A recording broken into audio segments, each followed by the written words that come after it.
The morning sun rose slowly above the steel towers of the city, painting the glass buildings in gold and silver. Inside that glittering jungle of power and money, millions hurried toward their ambitions, their hearts heavy with deadlines and dreams. Somewhere between those endless footsteps walked a little girl, barely 12, named Erica. Her tiny figure almost disappeared among the adults rushing past her. Her old brown shoes were scuffed, her faded blue maid's uniform too large for her thin frame.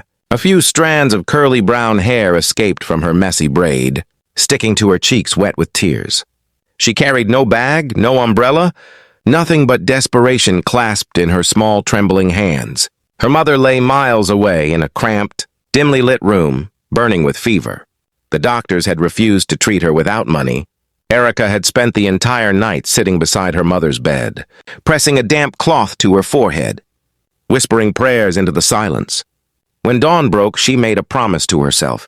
She would find help, no matter what it took. So, with the courage that only love can give, she stepped out into a world that rarely noticed children like her. The streets were alive with noise, horns, footsteps, laughter, but Erica heard only the pounding of her heart. She stopped in front of a tall, mirrored building, the headquarters of one of the richest men in the city. David Harrington. Everyone spoke of him as a legend, a man who turned dust into gold, who built an empire from nothing. Yet, behind that reputation was another truth, the whispers of cruelty, the cold stare that could silence a room, the heart that felt nothing for those beneath him. Erica didn't know these stories. She only knew he had money, and money could save a life. Security guards frowned when they saw her approach, her small shoes leaving muddy prints on the marble floor.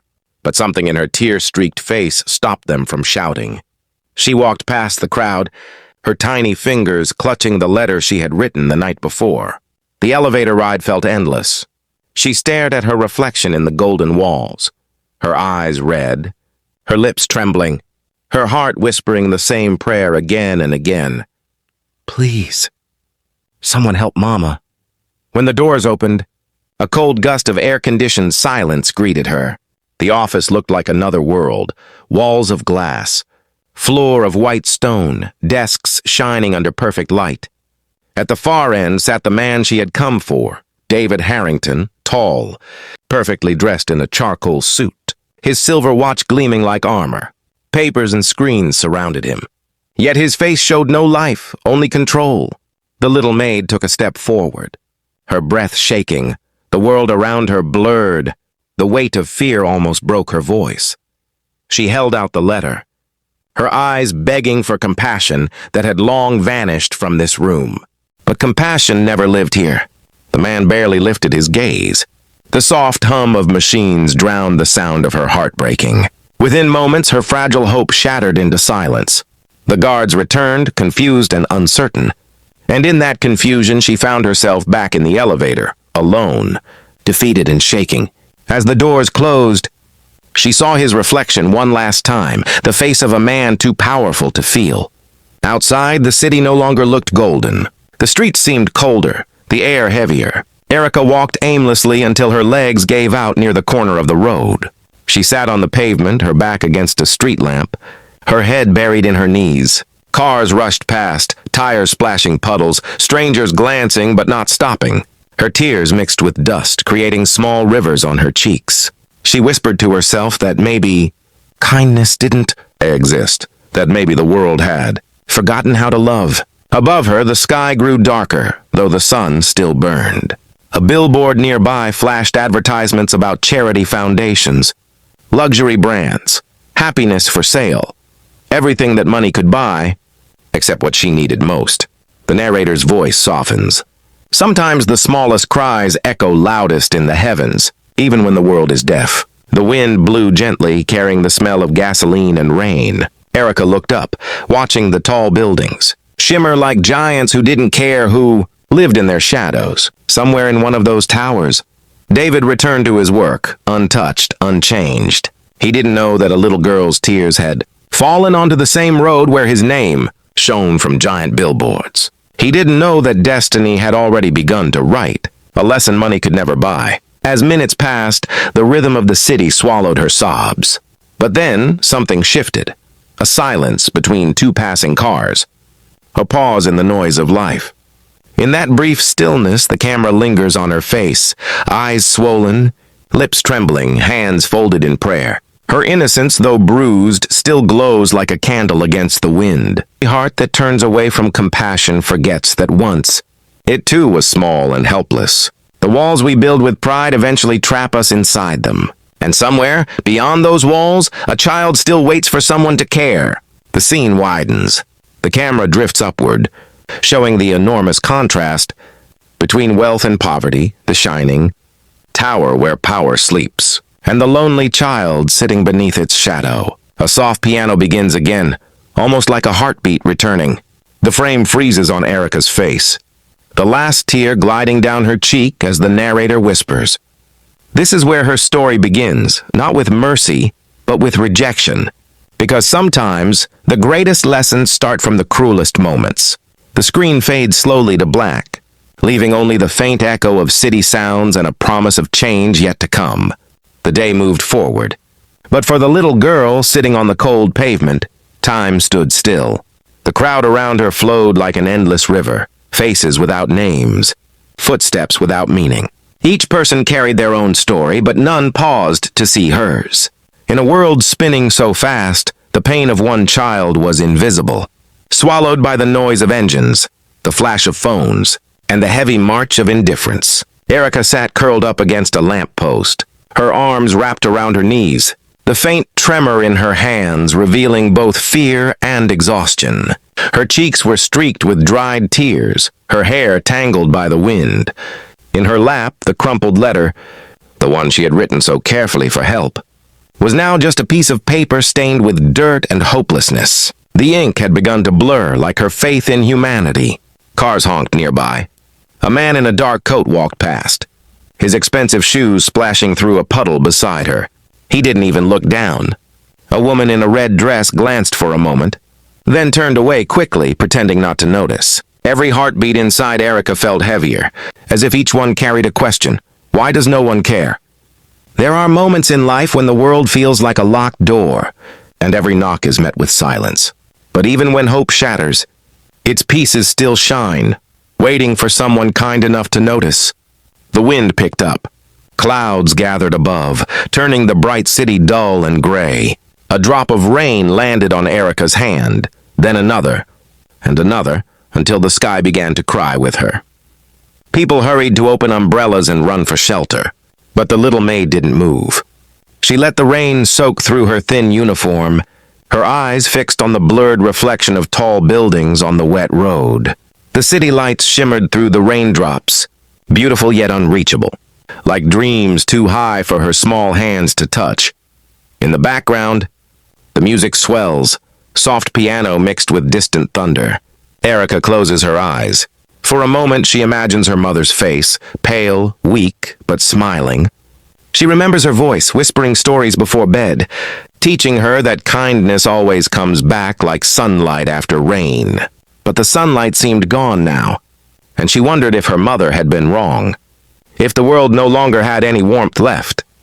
As the rain falls harder, a puddle forms near her feet, reflecting her small figure. The camera lingers there, the reflection shaking with every drop, symbolizing a heart close to breaking. When the world turns away from you, it is not the end. It is the test of how long love can survive without being. Minutes feel like hours. The rain slows and a soft mist settles over the street. Somewhere far away, church bells ring, their echo cutting through the chaos. Erica lifts her head slightly, her wet hair clinging to her face. She looks around as if searching for a miracle, though she knows miracles are rare in cities like this. Still, a faint spark remains in her eyes, small, fragile, but alive. Just then, headlights appear at the far end of the street. A white luxury car glides slowly through the mist, its reflection shimmering in the puddles. The hum of its engine sounds gentle, almost comforting against the silence. It stops not far from where Erica sits. The car door opens with quiet grace. A woman steps out, tall, elegant, her movements calm and assured. Her white coat sways slightly in the breeze, her blonde hair gleaming under the pale afternoon light.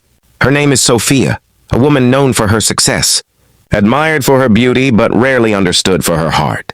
The camera focuses on her eyes, eyes that, unlike the rest of the world, actually see. They rest on the little girl sitting alone in the rain. For a brief moment, the world seems to pause between them. Wealth and poverty, strength and fragility. Two souls connected by something beyond reason. Sometimes heaven does not send angels with wings. It sends them disguised as humans, those who stop when everyone else keeps walking. Sophia slowly walks closer, her heels clicking softly on the wet pavement. She stops in front of Erica, bends slightly, and looks at her. Not with pity, but with empathy. There are no words, only silence, and in that silence, understanding blooms. Sophia's eyes glisten with unshed tears as she notices the child's shivering form, the bruises of exhaustion beneath her eyes, the stubborn strength that refuses to die. The music swells again, warm, gentle strings replacing the earlier sorrow. The rain eases, and the gray sky begins to lighten as if nature itself has stopped to watch this moment. A single beam of sunlight breaks through the clouds, touching both of them, the lost child and the compassionate stranger. One act of kindness can rewrite destiny. It can turn pain into purpose, loneliness into belonging. The universe moves quietly, connecting hearts that were never meant to meet until the moment they need each other most. As the camera pans upward, the viewer sees the contrast. The rushing crowd in the distance, still too busy to care, and this single woman kneeling beside a forgotten child. It's a reminder that compassion doesn't come from grand gestures. It comes from the simple choice to stop and care. Erica lifts her head slowly, her tired eyes meeting Sophia's gentle gaze. The world around them fades into silence. No sound, no words, just the soft rhythm of breathing. Two souls recognizing the invisible bond of humanity. That day, the city remained the same, loud, cold, unfeeling. But for one little girl, the rain no longer tasted of sorrow, because someone, somewhere, finally saw her. And in that moment, love returned to a world that had forgotten how to feel. The soft echo of rain remains, fading like a heartbeat. The city was still, wet from the rain when Sophia's car moved quietly through the streets again, carrying two souls who had met by fate, one small and fragile, the other strong yet gentle. Inside the car, warmth returned where cold had lived too long. The rain left its memory on the glass, tiny trails of silver reflecting streetlights as they passed. Beside Sophia sat the little maid, Erica, her thin shoulders wrapped in a soft blanket, her eyes half closed from exhaustion. Yet beneath that tiredness lived a spark, the fragile beginning of faith, the belief that maybe the world still held kindness somewhere. The car moved fast, cutting through the evening mist until the towering buildings gave way to quieter streets. The narration softens. Sometimes the journey from despair to hope happens not in years, but in moments. One heart opens and suddenly the world changes color. The vehicle stopped before a hospital, large, bright, humming with life. Sophia stepped out, her presence commanding but kind, and the doors opened for her. Doctors, nurses, and staff moved quickly, unaware that they were about to witness the quiet power of compassion. Within minutes, a stretcher was brought, and Erica's mother, weak, pale, and shivering, was gently lifted and carried inside. The small girl followed, her bare feet silent on the polished floor, her eyes wide as if she had entered a dream she was afraid to wake from. Inside the private room, time seemed to pause. Erica's mother lay on the bed, an oxygen mask gently covering her face. For the first time in days, her breathing began to steady. Her frail hand, once cold as stone, moved slightly, a sign of life, of hope's quiet return. Standing beside her, Sophia's expression softened. She placed a hand on the little maid's shoulder, a silent promise that she would not be alone again. Outside the room, the hospital corridor fills with quiet motion, nurses bringing medicine, doctors writing reports, cleaners mopping the rain that patients had carried in. Life continues, yet for one child, everything has already changed. The city buzzed with the usual rhythm of life. High above the streets, in a glass tower that glimmered like a jewel, David Harrington sat at his desk, surrounded by the trappings of wealth. His office was vast, lined with polished mahogany abstract art, and screens displaying stock markets, company reports, and numbers that made the world bow to him. Everything about this place spoke of control, power, and precision, but none of it spoke of warmth, compassion, or humanity. David leaned back in his chair, the leather creaking under his weight. Outside the massive windows, the city sparkled, oblivious to the void inside him. He prided himself on efficiency, on strength, on the clarity that comes from ruthlessness. In his mind, helping those who begged for mercy was weakness, a distraction from the empire he had built with his own hands. Yet, as he stared at the skyline, a strange unease began to settle into his chest. It was subtle, almost imperceptible at first, like a shadow moving in a corner of the mind he had long ignored. And then the news came. On a muted television screen, a reporter's voice narrated a story that immediately captured the attention of millions. A little maid abandoned by the world, saved by the kindness of a billionaire woman named Sophia. Images flashed a tiny girl with tear-streaked cheeks, a frail mother lying in a hospital bed, and a smiling woman gently holding her hand. The headline screamed of hope, of generosity, of love overcoming despair. David's hand froze mid-gesture, his eyes narrowed. The face of the girl, the same girl he had dismissed, the one who had begged for help in his office, now shone on his screen. The little maid he had rejected, the one he had turned away without a second thought, had been saved by another's heart. David stared at the images, feeling a pang he could not ignore. It was more than guilt, it was shame, raw and unfiltered, spreading through him like ice melting too fast. For the first time in decades, he felt the emptiness of his wealth, the hollowness of his power. He had built towers that reached the sky, but he had left the humanity inside him caged in a corner. Money can build walls, but it cannot heal the heart. Power can command armies, but it cannot awaken compassion. And sometimes, it takes the smallest voice to shatter the loudest pride. David sank into his chair, burying his face in his hands. The memory of Erica's tear-streaked face returned, more vivid than any photograph, sharper than any stock chart he had ever studied. He remembered her voice trembling, her small hands reaching out, the silent plea that he had ignored. That image, that moment haunted him now, not as an accusation from the world, but as a truth he could not escape. He rose slowly, moving toward the window. The city below was alive, indifferent, rushing past him like it had always done. But for David, the movement seemed unreal, distant, almost irrelevant. In that instant, he realized that all his victories, all his accomplishments, had left him alone. His heart, once hardened and proud, now felt fragile, exposed, and desperate for redemption. The morning sun rose slowly above the steel towers of the city, painting the glass buildings in gold and silver. Inside that glittering jungle of power and money, millions hurried toward their ambitions, their hearts heavy with deadlines and dreams. Somewhere between those endless footsteps walked a little girl, barely 12, named Erica. Her tiny figure almost disappeared among the adults rushing past her. Her old brown shoes were scuffed, her faded blue maid's uniform too large for her thin frame. A few strands of curly brown hair escaped from her messy braid, sticking to her cheeks wet with tears. She carried no bag, no umbrella, nothing but desperation clasped in her small trembling hands. Her mother lay miles away in a cramped, dimly lit room, burning with fever. The doctors had refused to treat her without money.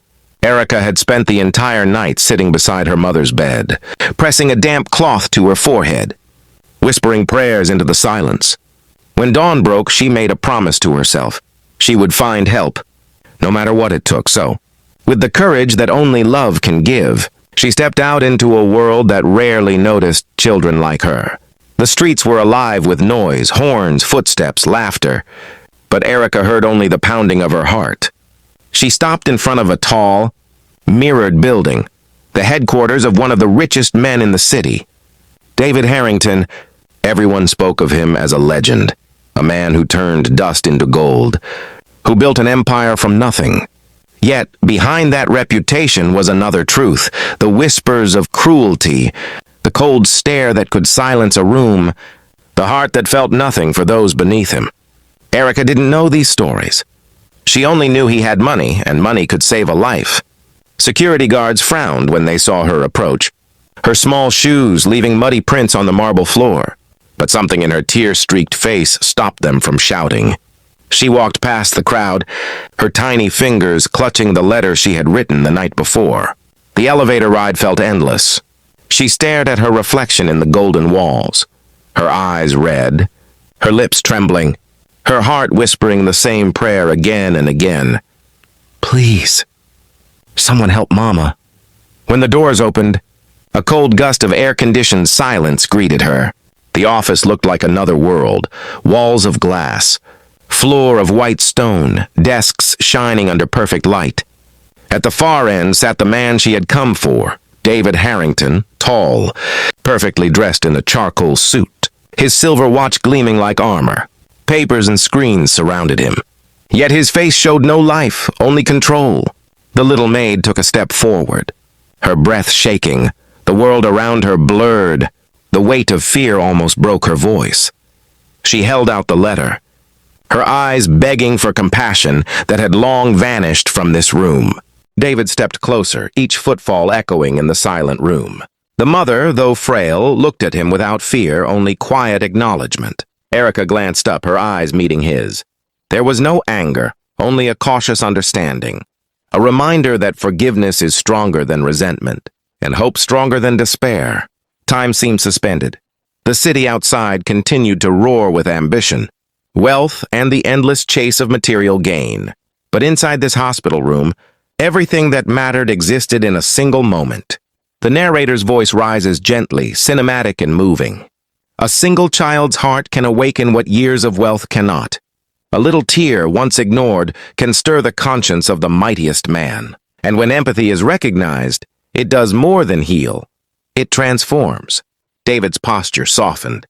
He no longer saw the world in numbers and achievements, but in the fragile beauty of life itself. He observed the resilience of Erica, the selfless love of Sophia, and the quiet strength of a mother who had been kept alive by the actions of someone who had chosen to care.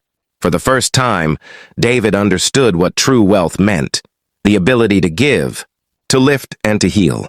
The camera shifts to capture the subtle gestures, David's hand resting lightly on the chair near. Erica, his eyes glistening with unspoken remorse. Sophia's gentle nod acknowledging his presence without judgment. Erica's small fingers intertwining with her mother's, grounded, safe, and unafraid.